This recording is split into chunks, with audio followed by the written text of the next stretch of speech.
Okay, welcome back, everybody. Today I'm bringing you game 11 of 14 from the Canton, New York tournament that I played in now, I guess, 3 weeks ago or something. Um, so this was a game against Michael Fagen. The last game I played was also against Michael Fagen. As I explained in the last video, Michael is the only person that could reasonably catch me and win the tournament at this point in the event with 4 games to go, as I hadn't lost a single game. And this game was actually the deciding game if I won. So if I win this game, I don't have to worry. I'm just winning the tournament. But if I lose this game, Michael will have the chance to play me 3 more times until he loses. And even if he were to beat me all those times, I could still win the game on point spread, on point differential, because of having won games that I played by more points combined than Michael. So that's the main tiebreaker that is used in Scrabble tournaments. If you're unfamiliar, so yeah, I was pretty confident that I would win the tournament even if I lost 4 games in a row. So that feels pretty good. um, but it's never an easy game against Michael, so let's get started. Michael went first, and he played Fee for 12. Let's just change this here. Fee for 12. My next play was very easy um, because I had no vowels whatsoever. So he gave me an E. I play Fez. I keep 5 consonants, but 29 points. Totally worth it in this spot. If I can just draw one vowel, I should be okay. Michael plays Ba, a very nice overlapping play for 36. And I actually did draw 2 vowels in this spot, so very lucky me. So I'm able to make good plays in this spot. So I played Tad here, and I wasn't really happy with it. The reason I played Tad in this spot was because the lead was pretty good. If I could only just draw like an E after this play, I'm pretty likely to get a bingo down. I'm also creating a second S spot with bots, as well as Phoebe's already on the board, so that's nice to maximize the value of my S. Um, and yeah, the leave is just the problem with this leave is that if I don't, the ILNS leave, if I don't bingo with it next turn, not really doing much of anything. And also, Tad does open potentially good spot for Michael to play and score over multiple turns in. So that's why I wasn't super keen with the play. I could play Tidal. It doesn't take an S, so it would be nice if it did, because it could be an even more aggressive version of my play. And I don't think Sild makes any sense here. But yeah, I'm going to I'll put it in bot just in case. Apparently that's a decent fish. It hits with a lot of vowels, I guess. If I draw a vowel after bot, I'm probably bingoing a lot. And it doesn't open anything new, and also actually limits counterplay because the K column is harder to access. It's very easy to just drop a 3-letter word, like starting in G or P here, but if you put another consonant here, you have to make 3-tile play or 4-tile play or whatever with 2 vowels in a row. So it does limit counterplay. So a very interesting play that I didn't consider just dropping the T there. So yeah, I played Tad. I think everything's pretty close. Um, Michael took a while here and then played Speen for 36. I don't have any information about what the other letters he has were, but the thing about Speen is it blocks Phoebes, it blocks bots. It does open Speens, but the bots lane is a lot better because if you hit it, you're hitting a double word score. Whereas after Speen, now if I get a bingo, it's really not a great position for it most of the time. So there's a hierarchy of how good certain lanes are compared to others. But yeah, Speen was another really good play that Michael had. Um, and I had this rack, and I actually don't remember um, what my last letter was. I think it was an I, but no, I would have seen these things actually. So actually, I don't remember what my last letter was. That's unfortunate. Um, Damn, what was it? I think it um might have been a Q, honestly. Could very well have just been a Q. Whatever it was, I'm going to assume there was no bingo. Um, and I'm gonna assume it wasn't like an R or anything like that. Yeah. Okay. So I don't have any way to determine whether this play was good or not. I don't think it was a Q. Anyways, um, that's really weird. I usually write that down, but I thought it was a very good fish. I mean, I can just show what the likelihood of drawing into a bingo is kind of after this play. Um, so yeah, you can see here almost 70% chance no matter what I draw. Well, that's the totality of what I draw. So it was a good chance of drawing into a bingo. I just wish I remembered what the last letter was. Um, in any case, that's too bad. Um, Michael went ahead and played Dork for 22, and actually gave me a perfect spot for my bingo of plaints for 61. Um, and then he played Quaked using a blank for 58 points. So obviously depends what he had, but it seems very well worth it to score 58 points here with a blank. Um, and this is my rack.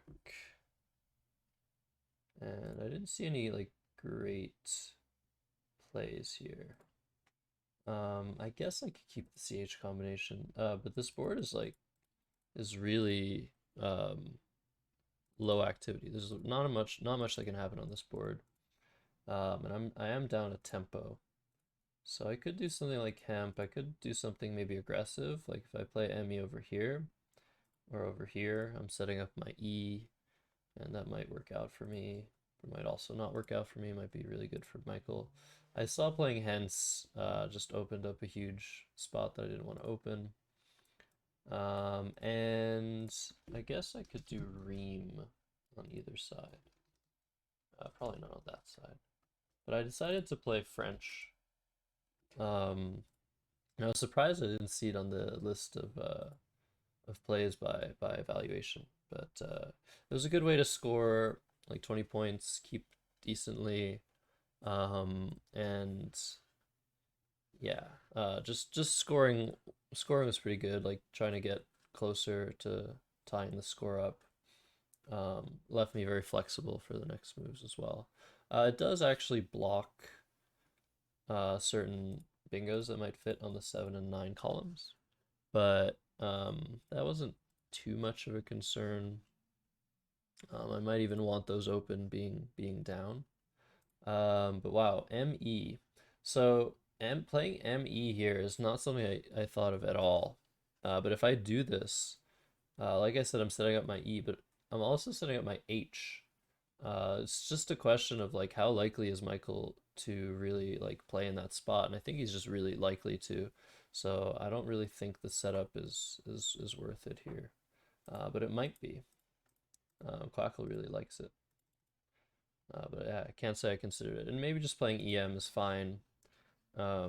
Just chilling and keeping really good stuff. I mean, I guess I need to draw a vowel to this leave if I really want things to work out for me. But anyways, I didn't play that. I played French.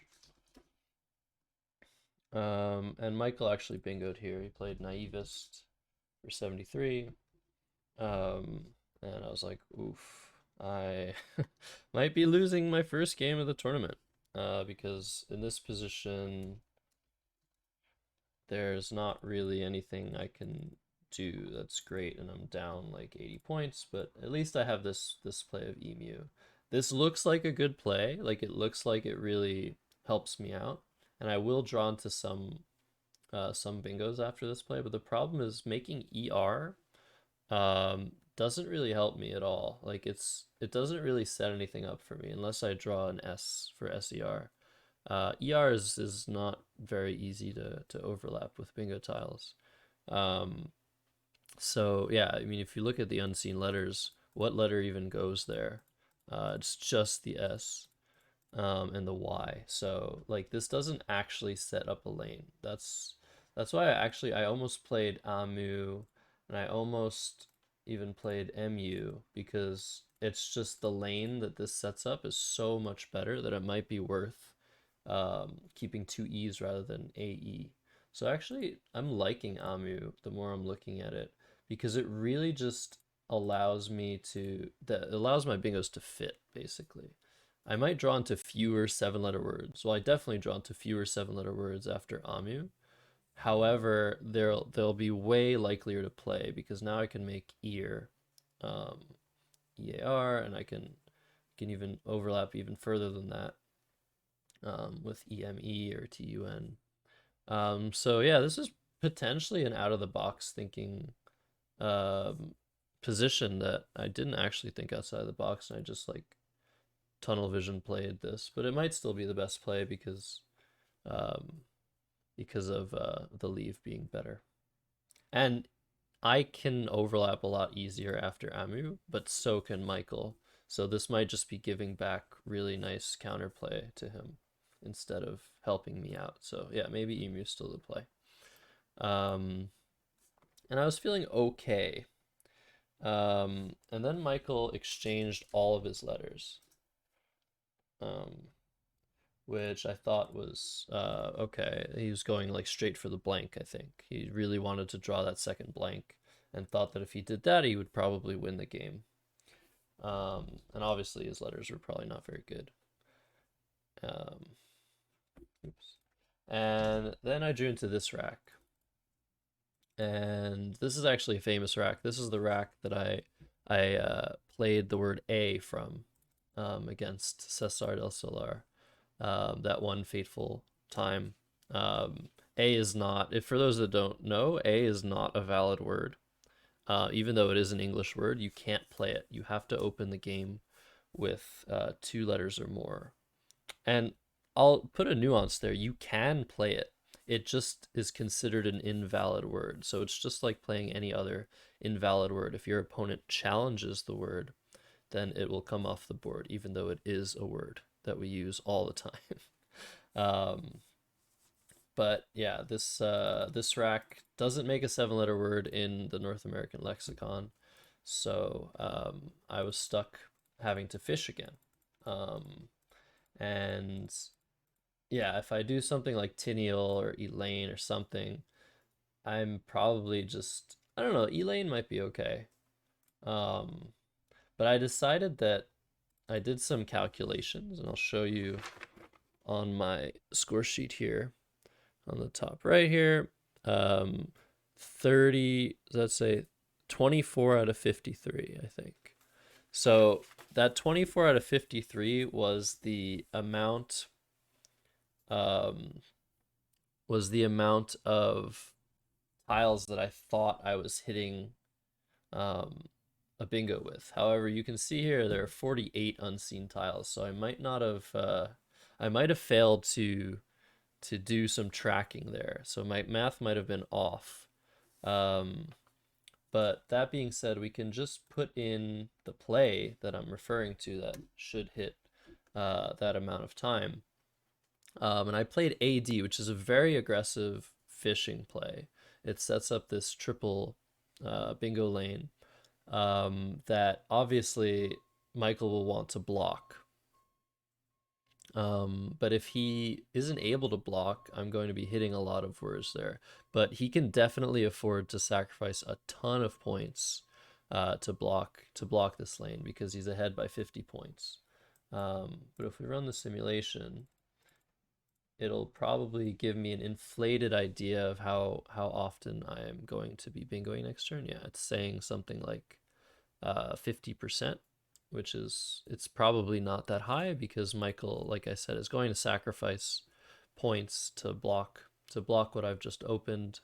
Sometimes he'll be able to even make a play from the I, which is ideal to block both the O column and a lot of words that play on the like N column, for example.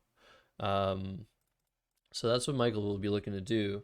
But I still played this because I saw that I hit lots of words on the L column, and I didn't see how it didn't seem very easy for Michael to make a play that would block everything. So I don't know if this is the right play, but neither does Quackle, so I'm not really going to compare it to other plays. But I made it, and I was just really hoping for a good draw, but definitely in big trouble. Michael had a great play of Icy.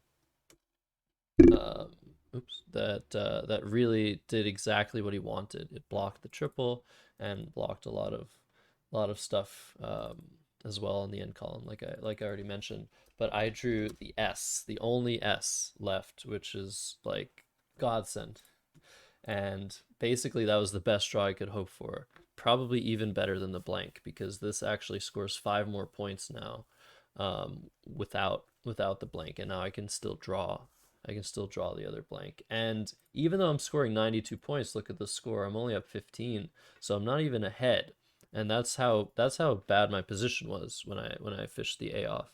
Um, Even if I do bingo, it's still like at best an even game.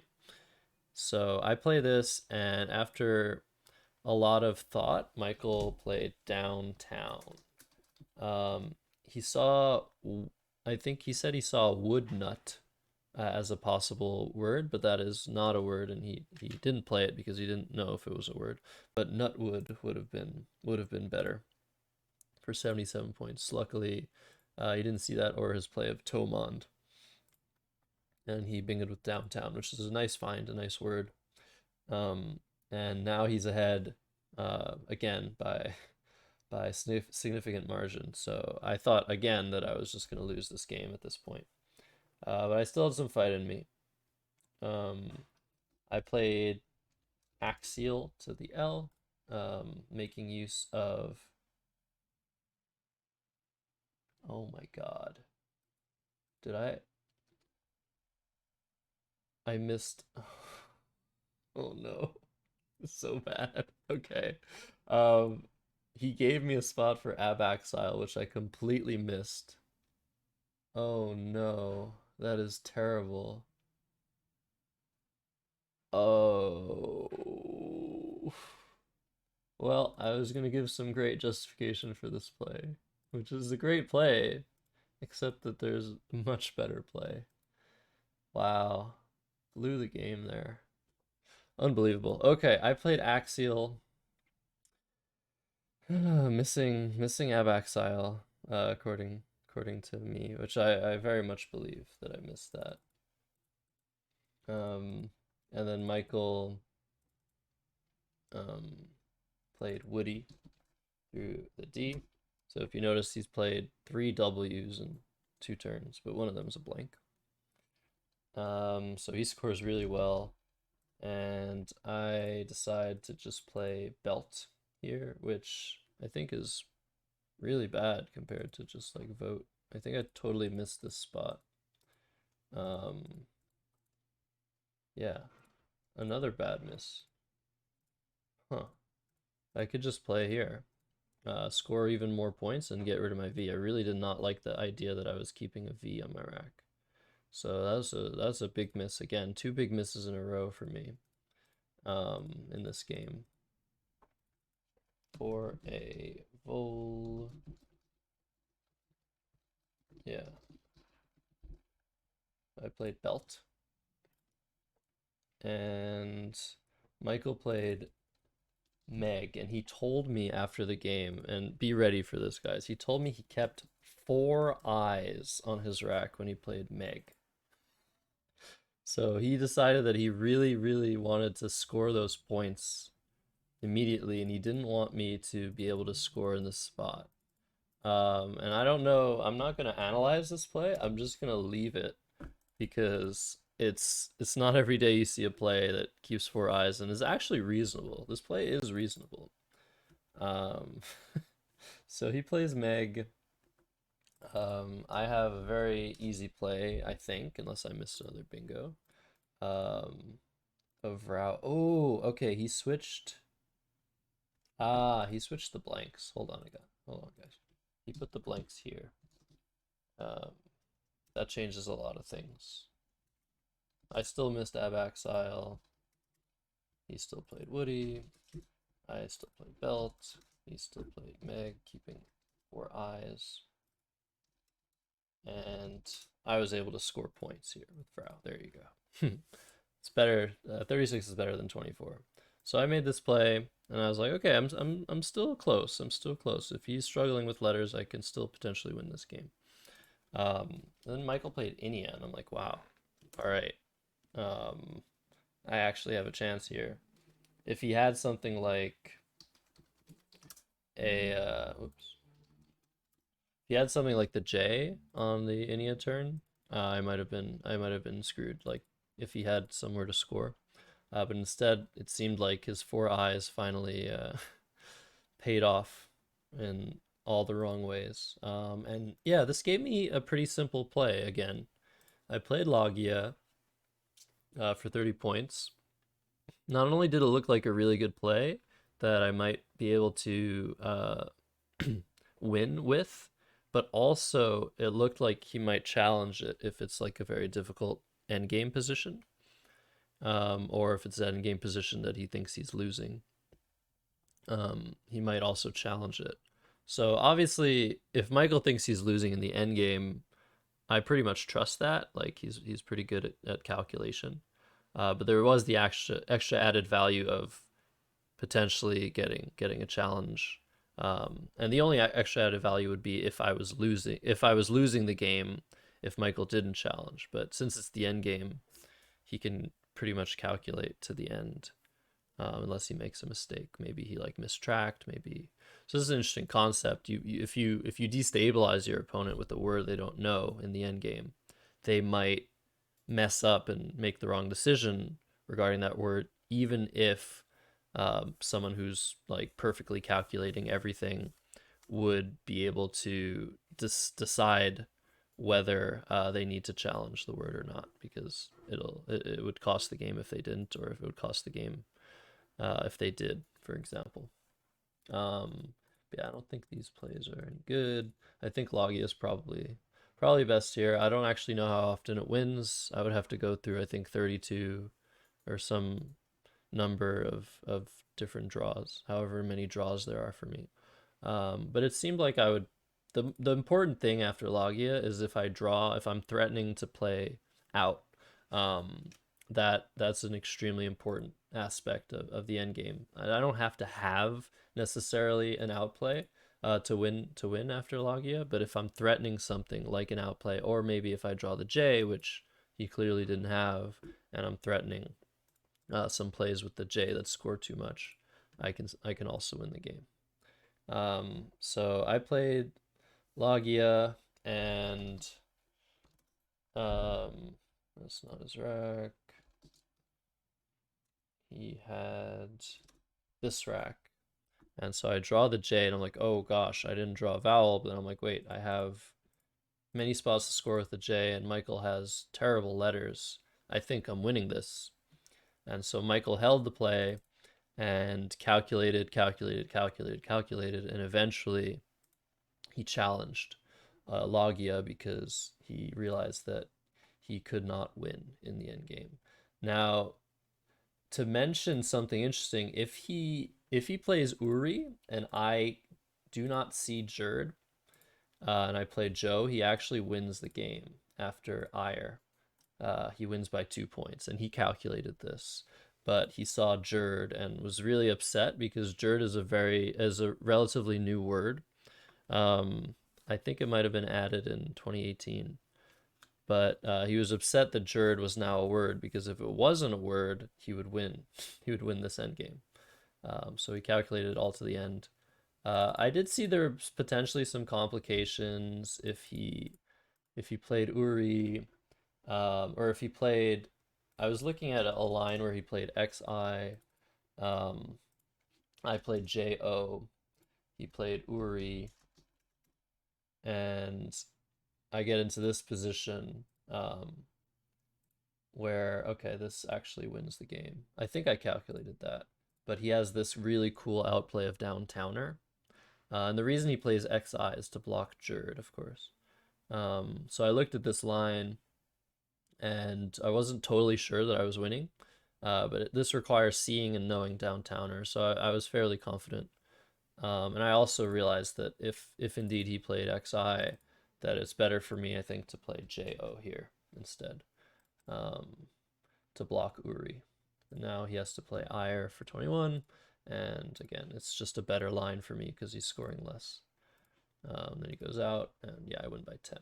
So, anyways, none of this happened because Michael calculated everything, and he accepted that he was losing the game if Lagia was a word, and so he challenged. And there you go. I actually won this game that I probably shouldn't have won because of my terrible miss of Abaxile. Um, Anyways, Michael played Ire. He did see Downtowner, but he wasn't sure it was a word. And then I played Mirror, and that was it. That was a tournament. I clinched the tournament. And I would be smiling right now, but I think, I mean, the game that I showed yesterday, I played really poorly. This game, I think I played decently until until I just completely spaced out on the 7-letter word in this rack. Um, so yeah, that was it. And what happened after this game is uh, I won the tournament, but I still had to play my last 3 games. So what happens is they do something called Gibsonization, which is named after the late and great Dave Gibson, who often clinched tournaments with many games to go. So the reason this is possible is if I am ahead by 3 games, or if I'm ahead by 4 games on the next best player with only 3 games to go, there's no way for them to catch up to me, and there's no way for them to win first place. So I automatically clinch the tournament because nobody can catch me. Even if I lose all my games and they win all theirs, they still can't win. So they call that Gibsonized. Once you win the tournament before the tournament is over. Oftentimes the tournament will depend on the final game because people's records will be that close. But luckily in this tournament, I had won all of my games, including this one, game 11 out of 14, and so I didn't have to worry about the next games. But I was still going to try my very best to win them. So I'm going to bring you those 3 games, even though they don't necessarily matter. But for those of you that predicted that I would win this tournament and didn't look it up, thank you. You are my greatest fans. And I will see you guys next time with game 12 of 14. Okay, goodbye.